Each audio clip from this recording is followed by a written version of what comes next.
morning. I'm sure most of you think of your Dean Song Richardson as a brilliant legal mind, a great professor, and a great leader of this school. Ask her about the times when she was one of the best trial lawyers in America, because that's when I knew her first. My name is Jeff Robinson. I am a deputy legal director at the ACLU and the director of the Trone Center for Justice and Equality, and I am thrilled to be with you, even virtually, to celebrate your accomplishment, graduation from law school. Despite the worst pandemic in over a century, we are gathering to celebrate your accomplishment because it marks the beginning of a purposeful and useful life. Because the challenges that you're going to face are also going to be incredible opportunities to bring America closer to the words in our founding documents that make us all so proud. And so as we sit here at a time where the pandemic has frozen our country, where life and death situations are happening every day, where do you find hope in the time of crisis? But whenever you're looking for something, it's good to have a clear definition of what that thing is, because that will help you know where to look for it. And hope is best defined for me by one of the first law professors I had, a brilliant man named Roberto Unger. He was 31 years old as a full professor at Harvard Law School.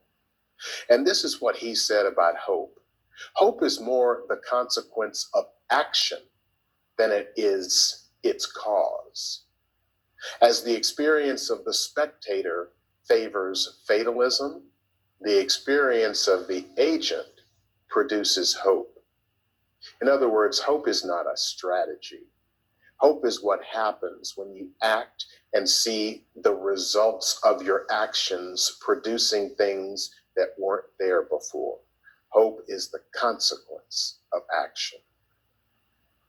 And this is where I want to give a warning about what I'd like you to think about avoiding as you go forward in your career, because all of you will be successful. All of you are incredibly talented, and with talent comes success, and with success can come comfort. And there's a man named Win Butler, who is the lead singer of a band called Arcade Fire. And he wrote a song called Creature Comfort. And one of the lyrics goes like this: God, make me famous, but if you can't, just make it painless. You will have the opportunity to live a painless life.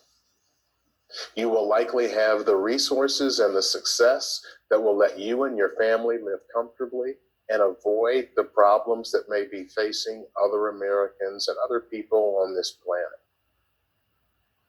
I want to suggest that you avoid that trap of creature comfort, because you can do so much more. Every time there's a crisis, there's an opportunity. After the Great Depression came the New Deal and social programs which built this country and which literally created a middle class in this country. The civil rights movement in the 50s and 60s was all about creating crisis after crisis after crisis, making the police enforce racist laws by arresting children and mothers and grandmothers, seeing police dogs and fire hoses being trained on people. And out of that civil rights crisis came much of the civil rights legislation of the 60s. It wasn't enough, but it was the result of action. People saw hope. If you are anxiously waiting for a return to normal, you may be waiting a long time. I'm not saying the world is coming to an end. I'm saying a return to normal is not going to happen. The inequalities that have been revealed by this virus, the situation in our healthcare system, the situation in our criminal justice system, all of these things are revealed in a way that we can't avoid looking. And you are going to be in jobs, in roles that will decide which way this country goes on these critical issues. I want to close by saying this.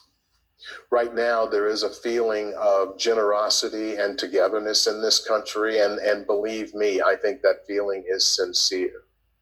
But are we really all in this together? Because James Baldwin once said, "I can't believe what you say because I see what you do." The people we call essential workers today, we called them service workers before.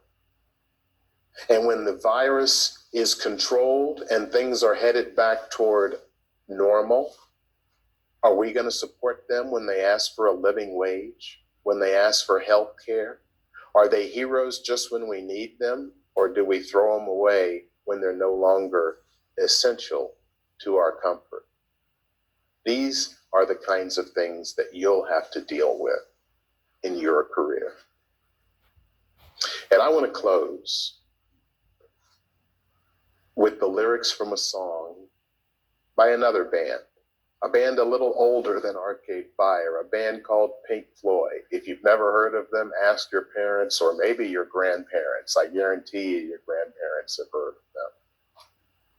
And this is a song called Time.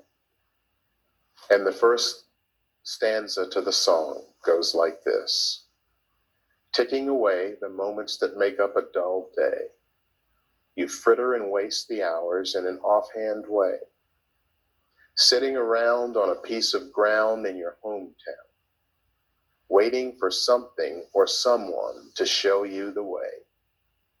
Tired of lying in the sunshine, staying at home to watch the rain. You are young and life is long, and there is time to kill today. And then one day you find 10 years have got behind you. No one told you when to run. You missed the starting gun. I challenge all of you not to miss the starting gun. You already are behaving as if you have heard it go off. You have completed your law school education under trying circumstances. The world needs you now as much as ever. I'm not saying that you can win every challenge that you take on, but I am saying the challenges that you do take on can be won if somebody takes that first step. I look forward to you joining the profession, to you pushing the lawyers that are already there, and to making a world that you'll feel good leaving to your children. Thank you.